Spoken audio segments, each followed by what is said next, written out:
తాకట్టులో ఉన్న బంగారాన్ని విడిపించి ఆ రోజు ఆన్లైన్ రేటుకే మేము కొంటాం. Sharma gold company.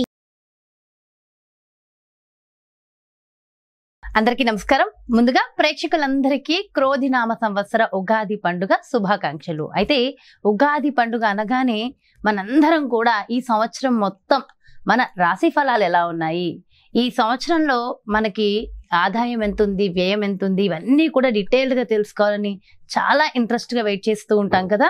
అయితే ఈ ఉగాది రాశి ఫలాలు మనకి డీటెయిల్డ్గా ఇన్ఫర్మేషన్ ఇవ్వడం కోసం మనతో ఉన్నారు ప్రముఖ జ్యోతిష్య వాస్తు పండితులు, జ్యోతిష్య వాస్తు శిక్షణ నిపుణులు, ప్రముఖ ఆధ్యాత్మికవేత్త, లలిత ఉపాసకులు బ్రహ్మశ్రీ నానాజీ పట్నాయక్ గురువు గారు. మరి పూర్తి వివరాలు గురువుగారు వాటిలో అడిగి తెలుసుకుందాం. నమస్కారం గురుగారు. శ్రీమాత్రే నమః. గురుగారు, మరి ఈ క్రోధినామ సంవత్సరంలో కన్యా రాశి వారికి ఆదాయం ఎలా ఉంది, వ్యయం ఎలా ఉంది, రాజపూజ్యం, అవమానం డీటెయిల్డ్ గా వివరించండి గురుగారు. అలాగే అమ్మా, ఇక్కడ పంచాంగం కనుక తీసుకుంటే ఉగాది సంవత్సర పంచాంగంలో మనం చూసుకునేది ఆదాయం వ్యయం కన్యా రాశి వారికి 5-5గా ఉంది. అంటే 5 లక్షలు సంపాదిస్తే 5 లక్షలు ఖర్చుగా చూపిస్తుంది, అంటే ఈక్వల్గా చూపిస్తుంది. మరి రాజ్యపూజ్యం అవమానం ఏమి ఇచ్చారు ఇక్కడ అని చెప్పి చూసుకున్నట్లయితే 5-2గా చూపిస్తుంది. అంటే మెచ్చుకునే వాళ్ళ సంఖ్య 5 అయితే మనల్ని ఒక చిన్న తప్పును కూడా ఎత్తి చూపించే వాళ్ళ సంఖ్య 2 ఉన్నారు, కాబట్టి ఇది పర్లేదు.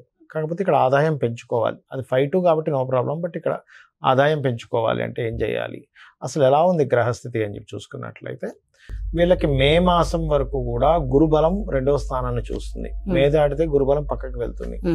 అందుకని మీరు చేయవలసింది ఏమిటి, పక్కకి వెళ్ళినప్పటికీ కూడా ఇక్కడ గురువు శుక్రరాశుల్లోనే ఉంటాడు కాబట్టి మరీ అంత ఇబ్బంది ఉంటుందని ఏం కాదు. కాకపోతే వీళ్ళ నిర్ణయాలంటే ఎలాగా, కన్యారాశిలోనే కేతు సంచారం జరుగుతుంది ప్రజెంట్. కేతు ఏంటి, చిత్ర విచిత్ర గ్రహం అంటారు. సహజంగానే లగ్నం వారి కన్యారాశి వారికి మేనేజింగ్ స్కిల్స్ ఎక్కువగా ఉంటాయి, మేనేజ్ బాగా చేయగలుగుతారు. అలాంటిది కేతు వచ్చేసరికి వీళ్ళకే నేనేంటి సరిగ్గా మేనేజ్ చేయలేకపోతున్నాను ఏంటని ఒక చిన్న డౌట్స్ వస్తూ ఉంటాయి, ఒక వైరాగ్యం వస్తూ ఉంటుంది. అందుకని మీరు ఏం చేయాలి, గణపతి ఆరాధన కనుక చేసుకున్నట్లయితే అన్ని విధాలా బాగుంటుంది. అలాగే గురువు మారినందుకు ఒక బెనిఫిట్ కూడా ఇస్తాడు. ఏమిటది అంటే మధ్యవర్తిత్వం ద్వారా కొంత లాభం ఇస్తాడు. అంటే భూమిలో ఏదైనా కమిషన్, ఏదైనా ల్యాండ్ ఎవరికైనా చూపించడం ద్వారా, బ్రోకరైజేషన్ ద్వారా, వీటి ద్వారా డబ్బులు ఇస్తాడు ఇక్కడ గురువు కనుక చూసుకున్నట్లయితే. అలాగే ఈ సప్తమ స్థానంలో రాహు ఉన్నందుకు, ఎందుకంటే మేజర్ ప్లానెట్స్ ఇవే, సప్తమంలో రాహు, లగ్నంలో కేతు, 6లో శని, మనకి భాగ్యస్థానంలో కూర్చున్న గురువు, సప్తమ రాహు ఉన్నందుకు వీరు ఈ సంవత్సరం వివాహ ప్రయత్నాలు ఏవైతే ఉంటాయో విదేశీ వివాహం అంటే విదేశీ సంబంధాలు వెతుక్కోవడమే మంచిది. కాకపోతే ఇంకా క్రోధినామ సంవత్సరం రాకముందే మే అంటే మనకి ఇంకా ముందుగానే రిలీజ్ అవుతుంది కాబట్టి మార్చ్ అండ్ ఏప్రిల్ మాసాల్లో కొంచెం బుధుడు అక్కడ సంచరిస్తాడు, నీచబడ్డ బుధుడు. కాబట్టి మార్చ్ ఏప్రిల్ మాసాల్లో బంధువర్గంలో వివాహ సంబంధించిన ఏమైనా కుదుర్చుకునేటప్పుడు మాత్రం జాగ్రత్తగా ఉండాలి. ఇది గుర్తుపెట్టుకోండి. 6లో శని ఉన్నాడు వీళ్ళకి. 6వ స్థానం శని అంటే ఏమిటంటే మనం చేసేటువంటి, చూడండి ఒక్కోసారి మనం ఏదైనా ఒక ప్రయత్నం చేస్తాం, ఒక పని చేస్తాం, దీనికి ఇంత కర్మ ఫలితం ఇంత రావాలి అంటాం. 6లో శని ఉన్నప్పుడు మీరు ఎంత ఎక్స్పెక్ట్ చేస్తారో అంత యాజ్ ఇట్ ఈస్గా వస్తుంది. అదొకటి బెనిఫిట్ అని చెప్పుకోవాలి. అలాగే ఉద్యోగ అవకాశాలు కూడా పెరుగుతాయి 6లో శని ఉన్నప్పుడు సర్వసాధారణంగా, ఎందుకంటే డైలీ లైఫ్ సంబంధించిన కారకుడు కాబట్టి అదొకటి. అలాగే మరొక విషయం ఏంటంటే ఇక్కడ దీంతో పాటు ఈ కుటుంబాధిపతి అంటే ధనస్థానాధిపతి, ధనస్థానం మీద ఉండేటువంటి గ్రహాల యొక్క స్థితి కనుక చూసుకున్నట్లయితే కొంచెం మీరు లలితా సహస్రనామాల్లో ఓం సంపత్కరీ సమారూఢ సింధుర వరజ సేవితాయ నమః అనేటువంటిది మంచి ధనయోగాన్ని ఇస్తుంది, అందులో ఎటువంటి ఇబ్బంది లేదు. అదేవిధంగా గృహాల మూలంగా, ప్రాపర్టీస్ మూలంగా ధనయోగం కూడా వీళ్ళకి ఈ సంవత్సరం చూపిస్తుంది. ఇష్టపడిన వారిని వివాహం చేసుకునేటువంటి యోగం చూపిస్తుంది. కాకపోతే ఒక్కోసారి చూడండి సేమ్ దీంట్లోనే కొంచెం వేరే దీంట్లో సంబంధాలు కుదురుతూ ఉంటాయి. అటువంటి సంబంధాలు కుదిరేటువంటి యోగం అంటే ఇంటర్ క్యాస్ట్ లాగా అనుకోండి. కొంచెం అంటే వాళ్ళ రేపు పెద్దగా ఎవరు చెప్తున్నాను. అంటే ఇక్కడ ఇంకోటి ఏంటంటే ఇన్వెస్ట్మెంట్స్ రిలేటెడ్ సంబంధించినటువంటి విషయంలో పాజిటివ్గా ఉంది చెప్పాలంటే కొంతవరకు. అయితే ఇన్వెస్ట్మెంట్స్ విషయంలో రాంగ్ ఇన్వెస్ట్మెంట్స్ జరగకుండా ఉండాలి అంటే కాస్త 12వ స్థానాన్ని శని యొక్క వీక్షణ ఉంది కాబట్టి నువ్వులు, ముఖ్యంగా తెల్ల నువ్వులు, నీలం రంగు వస్త్రం దానంగా ఇవ్వడం కానీ, గోవుకి మనకి బెల్లం ఉంటుంది, బెల్లము శనివారం నాడు పిడికెడ బెల్లం గోవుకి తినిపించినా కూడా అంటే ఇన్వెస్ట్మెంట్స్ తప్పుడు ఇన్వెస్ట్మెంట్స్ అవ్వకుండా ఉండవు. అదొకటి చూసుకోవాలి. ఉద్యోగ అవకాశాలు అయితే బాగున్నాయి, దానికి ఏం ప్రాబ్లం లేదు ఈ సంవత్సరం. వ్యాపార అభివృద్ధి కూడా మే లోపల ఎవరైనా సరే వ్యాపార సంబంధించిన ప్రారంభించుకున్నట్లయితే బాగుంటుంది.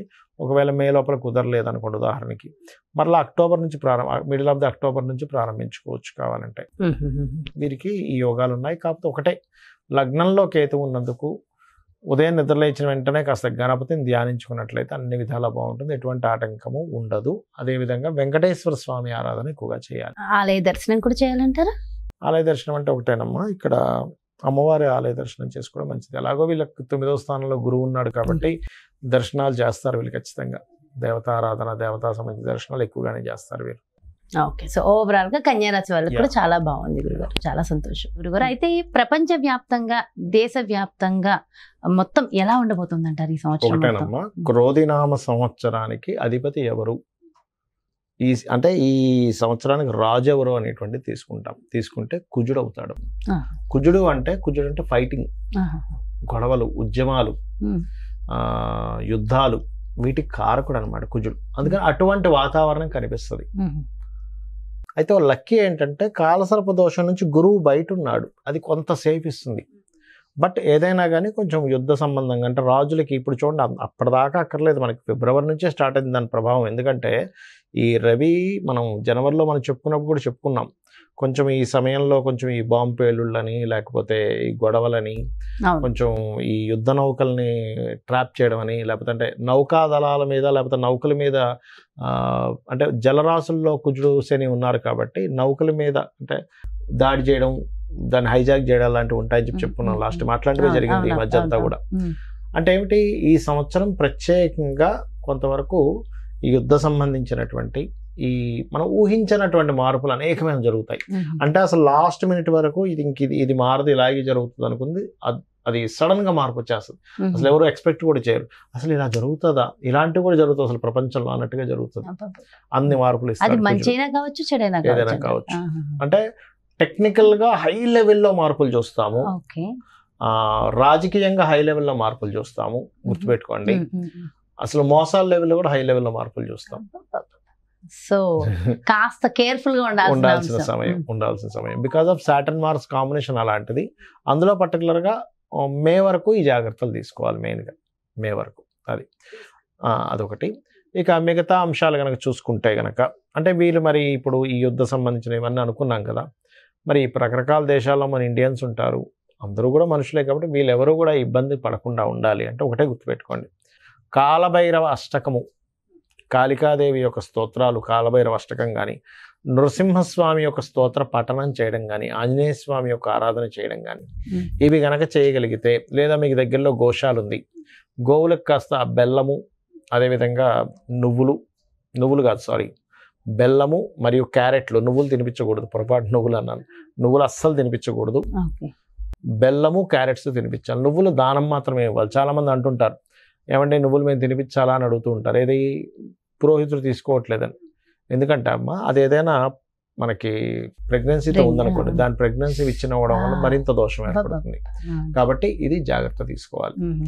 సో కాబట్టి ఈ జాగ్రత్తలు తీసుకుంటే సరిపోతుంది. ఇదంతా ఓవరాల్ గా సామూహికంగా కూడా చేయడం వల్ల ప్రపంచానికి కొంచెం మంచి జరుగుతుంది కదా గురుగారు. ఇవే కాకుండా ఇంకేమైనా జాగ్రత్తలు తీసుకోవాల్సిన అవసరం ఉంటుందంటారా?